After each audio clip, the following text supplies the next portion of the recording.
What's up today, Eagles Nation? Jigsaw0097 here, just making a video now. Finally, I've had my thoughts mull over about the Dallas game and the upcoming New York Giants game that we have on the horizon in a couple days here now. So, yeah, basically, the first part of this video will be me just discussing the Dallas game kind of more in depth to see what I think about it and how I feel about the loss and why that happened. So,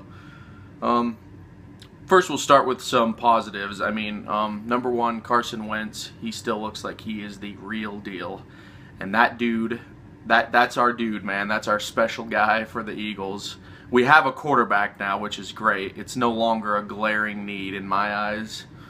And then also, surprise, surprise, another positive for the offense is the O-line. I thought the O-line did excellent in protecting Carson Wentz. He only got sacked like twice or something like that. And then also, Darren Sproles was able to take off in long stretches of the game. I mean, there are reasons we lost this game, and it has nothing to do with Darren Sproles. This is more on the coaching, but we'll get into that. But yeah, those are the two positives I have for the offense, and that's it. And then, oh wait, never mind. Caleb Sturgis made two 55-yard field goals. That was pretty impressive to see. The fact that that dude can just do that. I mean, the league is having a serious problem with kickers right now, as you guys can probably tell. I mean, look at that.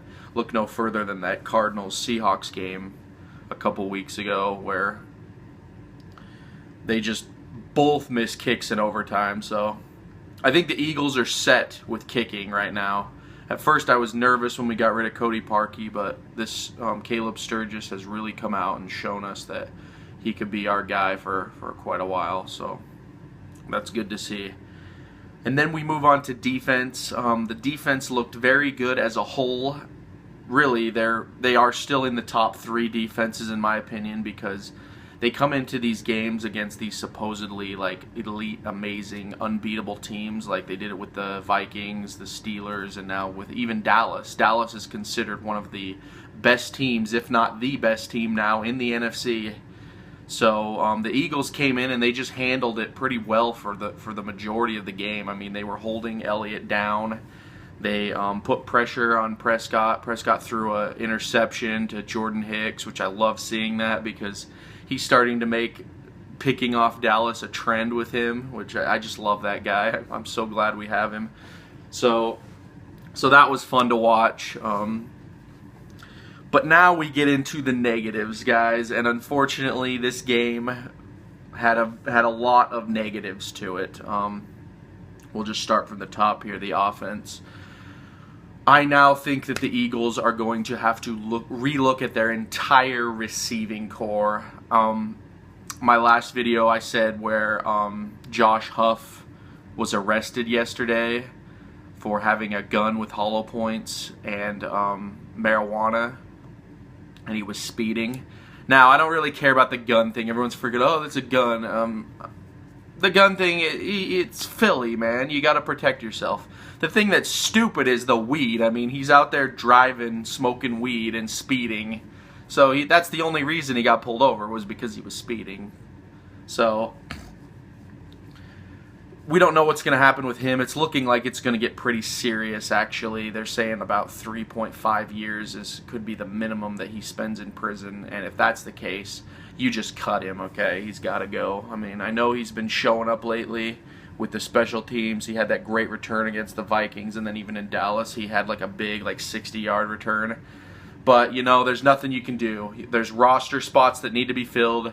Josh Huff is not the best guy in the world. I think you can get a better receiver in the draft or whatever, free agency. So if worse comes to worse, Josh Huff needs to go. Nelson Agholor is he's just worthless to me at this point, guys. I know I hear from a lot of you Eagles fans out there that, oh, you guys got to wait, you know, let him get into his own. I'm sorry, but the dude just does not look like he has it. He just looks clueless out there, like he doesn't know what he's doing.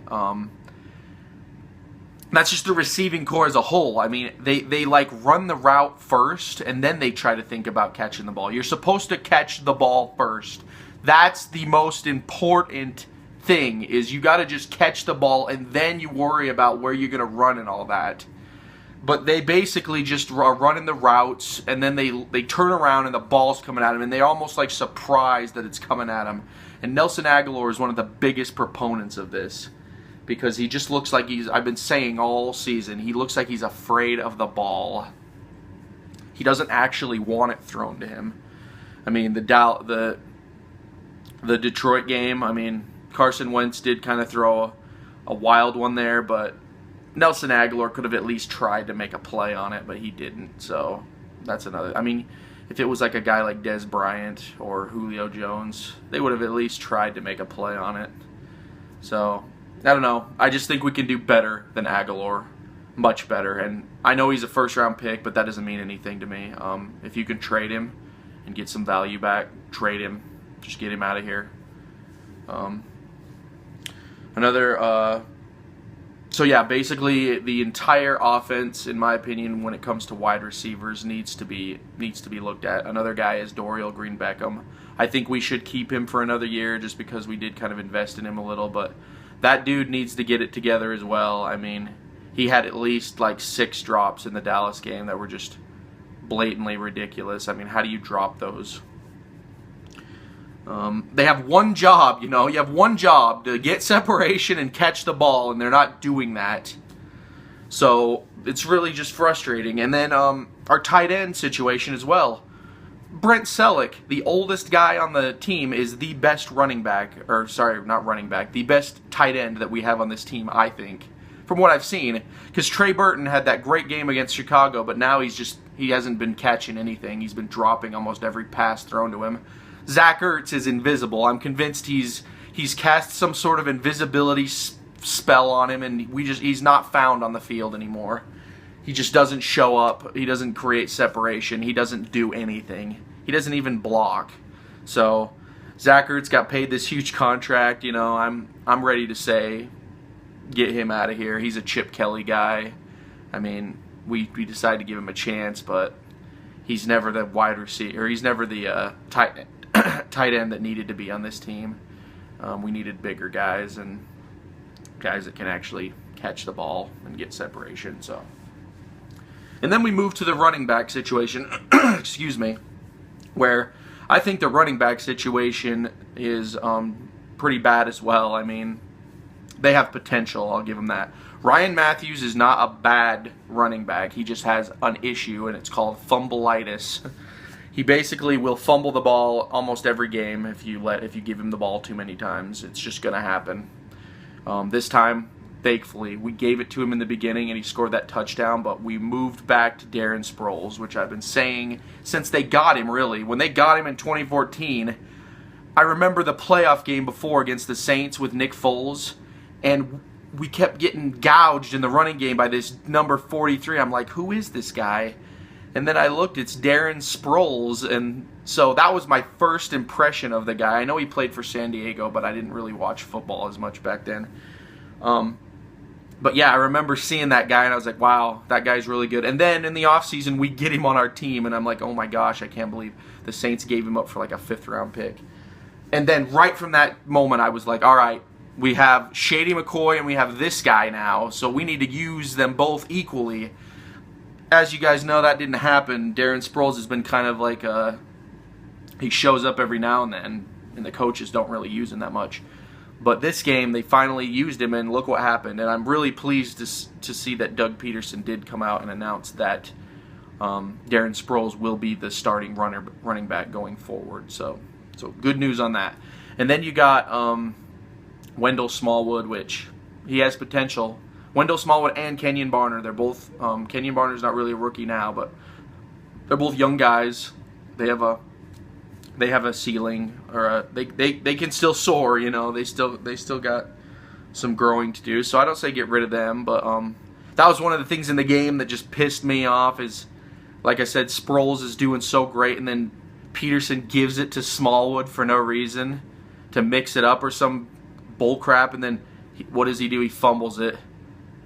And then I just knew that was the turning point. That was the turning point of the game when we started to go, doo. But anyway, so yeah, offense, we have some serious problems. And now we're going to get into the coaching, specifically in this game.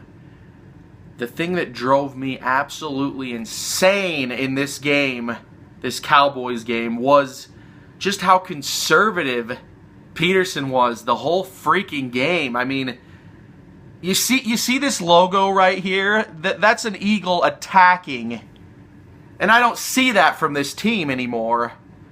At least with Chip Kelly, I felt like he was attacking. I mean, sure, his schemes were absolute crap and they were predictable, but at least he was out there attacking the ball. He was out there throwing it downfield and doing stuff like that. But this guy, Peterson, right now, I don't think Carson Wentz threw a single ball over 20 yards.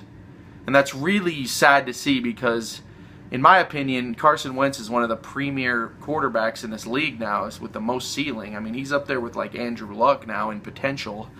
And if you can give him the opportunities to go downfield, throw the ball, give him some shots. I mean, I know he screwed up in Detroit, but you can't let that define the kid.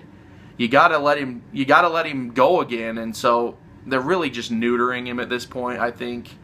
And it's really frustrating because you're not gonna win games like that. You're gonna if you've ever wondered why the Patriots win so many games, it's very simple from what I've been watching. They basically go out attacking every game and they put up about 21 points. They try to get to that number, and then once they're so high in points, for the most of the games, that's what happens. They can do conservative and they can just dink and dunk the ball down the field and win the game. So that's kind of what the Eagles, I'm thinking they're trying to do, but they're basically being conservative 90% of the time, with like every now and then they'll take a shot. Like sometimes Peterson will go for it on 4th down, or like in the Vikings game he went for the 2-point conversion, like stuff like that. But they don't do it often enough. And that's what drove me insane, because we had the 10-point lead the whole game, and then the fumble happened, and then on our next possession he threw the swing pass to Darren Sproles when we were on 3rd down. It was like 3rd and 12. And then we lost like 8 more yards, but it was still like a 53-yard field goal, and he chose to not kick the field goal. Even though Caleb Sturgis, like I said, had kicked 2 field goals of 55, 56 yards, something in that area, and he did it flawlessly. I mean, it was right down the middle. There was no doubt those were going to miss at all. So just to not put up 3 and punt it away, I mean, that had me scratching my head. I was like, what coach does this? I mean, I don't even know. So there was that. And then, I don't know, the defense, they just kind of ran out of gas in the end, but who can blame them? Because the way this offense was playing, it was almost like I was seeing Chip Kelly again in some parts. They were going 3 and out real quick, putting the defense right back up on that field, and the defense got tired. I mean, they played hard, but you got to stop Elliott. I mean, that's not an easy guy to stop. And then you also got to cover Beasley and Dez Bryant and freaking Jason Witten. So I think the defense did pretty good. I mean, they should have never been. People will bash on the defense that they choked it in the end, but they should have never been in that position in the end of the game. The offense should have given them something. One more big play from Wentz, and that could have easily happened had Peterson just let him take a shot. So anyway, that game was a loss, guys. These are just kind of my expanded thoughts on what I think. I think the Eagles should have won that game, and I do think that there's lots of positives to take out of that game. The biggest issue I have with the Eagles now, is coaching-wise, is I think that they just don't know how to close out games, and they need to figure that out. As soon as they can figure that out, this team is set. Because I've noticed if they get a lead, they can usually keep it if they get a high enough lead. This happened with the Browns. This happened with the Bears. This happened with the Steelers. But if they fall behind, or if the game's close, they have a real hard time closing that game out. And it's always a close loss. They always lose by like 7 points or less. So we'll just see. Now, just to end part of this video, I'll just get into the Giants a little bit. I think we're going to win this game, guys, easily, based on our defense, because It is division, so again, I give it that 50-50 where you don't know what's going to happen. But we've been dominating the Giants for like 3 years now. It's just how it is. Eli Manning is a statue back there. He's going to be a lot like Bradford was. I think that the defense will just attack the crap out of him. And other than Odell Beckham Jr., who do they really have that he's going to target big time? I mean, I think that one's no-brainer. I mean, Eli Manning's going to get sacked. He's probably going to fumble the ball a couple times. Odell Beckham will probably have like a big play, but it's not going to matter in the end. And I think we should win that game easily. And also, I think Carson Wentz can finally get a chance to kind of figure out his receiving core, because I did read that the Eagles didn't make any moves for the trade deadline, so we're no Torrey Smith or no Alshon Jeffrey until the offseason, guys, if that happens. But so we got to deal with what we have now. So Carson Wentz is going to have to figure out a way to get these guys the ball. I mean, and these guys need to figure out a way to get separation, so it's a two-way street. If we need to use Darren Sproles a lot more, just do it, is what I'm saying. So we'll see what goes on, but yeah, guys, I think the Eagles will win this. We'll rebound this week, and then we got Atlanta, I believe. Yeah, Atlanta, and then after Atlanta we got Seattle. So we got 2 tough games coming up after this Giants game. So anyway, guys, this was just kind of my expanded thoughts video. I'll probably make another video after the Giants game, just giving my overall reactions, thoughts. But anyway, what do you guys think? Do you guys think that this team is still in contention? Because I do. I still think we're one of the, at least in the top 5 best offense, or best NFC teams. The Cardinals have fallen off, so I don't think they're anything. And then Green Bay, they've fallen off too. So even the Vikings now. I don't know who's going to win the North. It'll probably be the Packers in the end, but that's just how it is. But anyway, guys, this is Jigsaw0097, and I'll talk to you guys later.